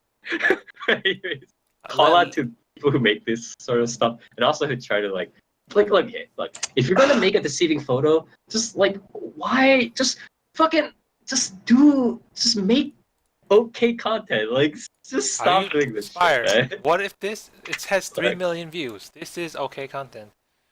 Okay. Dude, but I love Cozy Day. Numbers don't lie, dude. God, Cecilia posted this. Stop this. Anyways, I tell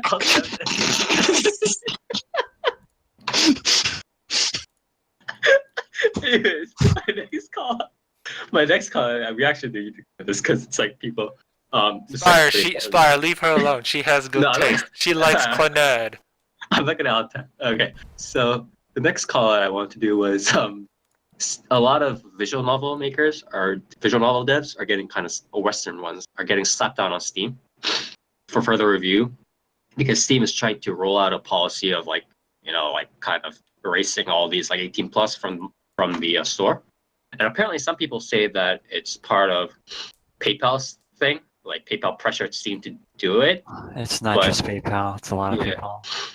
But yeah, I mean, either way, this obviously has a lot of ramification because just regardless of whether you like Steam or not, like I'm one of those people that have personally come to dislike Steam as a platform for visual novels. Nobody can deny that it has had a huge impact on how visual novels are sold and how even Japanese companies are planning on, developing visual novels into the global marketplace. So on one hand, there are some unfortunate things there's obviously some fortunate things like Kunio Pop and like other garbage like soccer games can't just freely just make their garbage and just spew it out into the market. Is Mutiny But- still $1? I don't know, dude. Let me check. But on the other hand, there are a lot of unfortunate things. For instance, these people that are just making all this 18 plus garbage are ruining it for people that might want to publish better visual novels. Japanese companies might not want to, go on and kind of publish anymore or publish as much in the West anymore because Steam is obviously the easier platform. Although Manga Gamer is definitely a decent platform and Deposoft is coming up and stuff like that, but still, Have you tried sort of more Nataku? decentralized. Oh my god! Please, Don't even shut up! Tried to Shut up! Anyways, Did you there's a know lot. they're based in Canada? Near, you could probably get more discounts than me. Wow. Fire, don't. let me go. Your wife won't find out. Let me go on. Honestly, I would rather go on Ashley Madison than on Tada-kun. But anyways, so a lot of things will become decentralized and uncertain for the localization, as well as just loosening the bottleneck. It doesn't even have to be English. Like the Japanese people just putting their stuff on Steam in the first place, that could become a little bit more iffy, which is always not necessarily a good thing. And then my personal fear and theory is that what will happen if the 18 plus thing becomes stronger is that there were like a bunch of incidents before this that was like me complaining about like how some visual novels that were essentially like Nuki or like 18 plus and focusing on that, they just stripped like all the HCG content, like random fucking lines were cut and stuff like that. Some like and then some like mangled version of the all ages visual novel comes out, and they sell that on Steam. That's what I'm really, really afraid of will happen from now on, and that's gonna be like 10 times worse than before, honestly. Well, you can take small comfort in. I believe I read the recent development was that at least two companies are like Steam contacted them again and said to disregard that email for now. Disregard the Yeah. first And that- email, but they're still reviewing their content. Yeah. So they're putting it on like kind of hold, which is really honestly it's like untenable, but yeah, at least it's better than completely rejecting it. But honestly, I'm not sure Okay. how I feel about this. But honestly, I think the initial fault is honestly I think on Steam side, just because they're obviously again running the double standard as we talked about before about 18 plus, all this like sort of hentai stuff not being always being like looked down upon, while there's always Call of Duty and not Call of Duty necessarily. I mean, But, there's like Witcher shooting. 3. Yeah, There's Witcher 3 that literally has multiple sex scenes in it. yeah, as But well it's as not a violence in porn general. game. But it's Yeah, just but like you can pay for sex in The Witcher 3. yeah. So I think that's always been real unfortunate because honestly, I think if Steam was like completely like, hey, like at least even in this environment, even in this early developing environment, I think if Steam were to say to everybody, announce it globally to like, especially to like Japanese developers, hey, we're just creating an 18 plus warning sign, and beyond that, you can go hog on that. You can just publish all your stuff on here. I think they would attract a significant chunk of the Japanese visual market or visual novel market onto Steam because it is a huge global platform. And they could even skim off, other sort of places like, Manga Gamer, so on and so forth, and kind of have the Japanese market integrate into that, and that'll be healthy for the global scene in terms of, accepting those visual novels over whatever other garbage there is, again, Sakura Spirits, blah, blah, blah. So I think that would have been better if Steam had initially done that. But now we're stuck in this situation and it's become very unstable. So that is unfortunate. So I'm calling that out. I'm calling mainly Steam out. There are problems on both sides, but I think Steam should just take the initiative to, just make an 18 plus warning sign on, and then just let them do it. Listen, So. it is literally Steam, the least of Steam's worries, and they're chasing after it. Yeah. It's like the games I send near are these like 99-cent Russian spam games that actually there are more of those on the Steam market than any other titles. You just don't find them because you have to actually sift for them. Yeah. But they're still there, like they're still present on the market.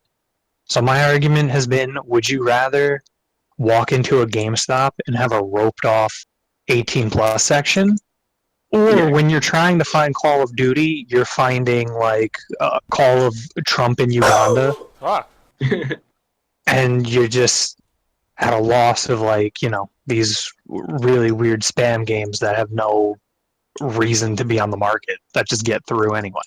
So Yeah. I think Steam needs to actually prioritize. That's what happens when Steam removes Steam Greenlight and goes to a thing where you just pay a fee and your game's on the market with no checks at all. Like there's games that don't even have executable files that are on the market right now because you can just pay a fee and your game is being sold to people and people can buy it and you get the money and there it is, right? Like it's just there's no quality control at all anymore on Steam. Yeah, it's very unfortunate. But anyways, that's my call outs for this episode, and that'll be it. God, these fucking pictures. I knew I shouldn't have alt-tabbed back. But anyways, thank you all so much for listening in on episode 94 of 4Player Animecast. Again, one more episode after this for the spring season, and then we'll jump directly into the summer 2018 previews. Check us out then. If you do like what we do, we stream our live recording every other Saturdays at 10 p.m. Eastern Standard Time, where we talk about the latest and greatest in anime, manga, light novel, web novel, visual novels, and other forms of Japanese animation on our Twitch site at twitch.tv/4PlayAnimeCast. So give us give us a follow here. Follow us on our other social media. Yeah. Subscribe to my Patreon. Yeah, subscribe to our Patreon. Follow us here. Follow us on our other social media Facebook 4Play Animecast, as well as Twitter at 4PP Animecast. So we can check out their content there. as well as on our website at 4Player Animecast.mo. I know I need to update the site, but I'm gonna